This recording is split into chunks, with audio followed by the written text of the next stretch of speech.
হামজা দেওয়ান চৌধুরীর মতো কীর্তিমান প্লেয়ারদেরকেও আমরা ইউসিবিএল এর কারণে আজকে আনতে পারছি বাংলাদেশ মাটিতে, বাংলাদেশে খেলার জন্য।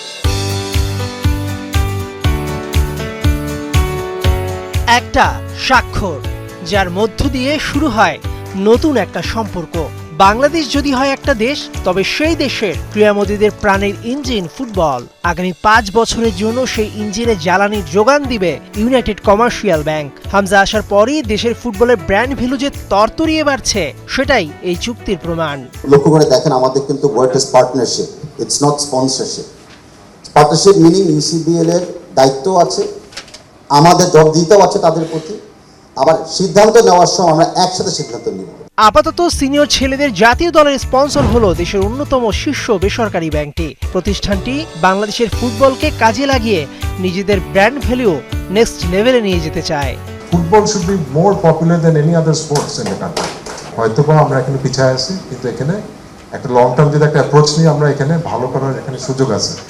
এবং অবভিয়াসলি আমরা যত আরো জিতবো, যত আরো এখানে অ্যাক্টিভিটিস হবে, তখন কিন্তু এই আমাদের ইউসিবিএলটাও তখন রিলেট করতে পারবে এটার সাথে। 5 বছরে ব্যাংকটি থেকে কি কি সুবিধা পাবে বাফুফে?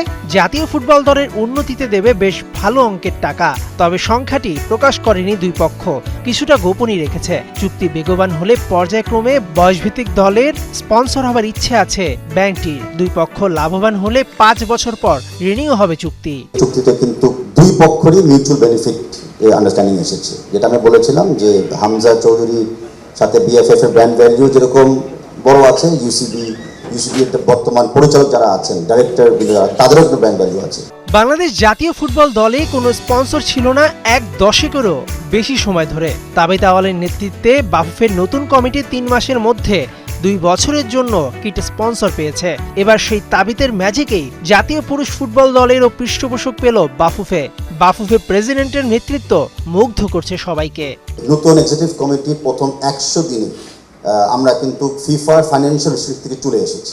বাংলাদেশ নারী ফুটবল দলের পৃষ্ঠপোষক হিসেবে রয়েছে ঢাকা ব্যাংক। ফুটবল গড়তে লাগে টাকা। বাফুফের নির্বাচিত নতুন কমিটির হাত ধরে যেভাবে পৃষ্ঠপোষক আসছে, নিশ্চিতভাবেই এটা ইতিবাচক দিক। মেহেদী নাইম, ৭১।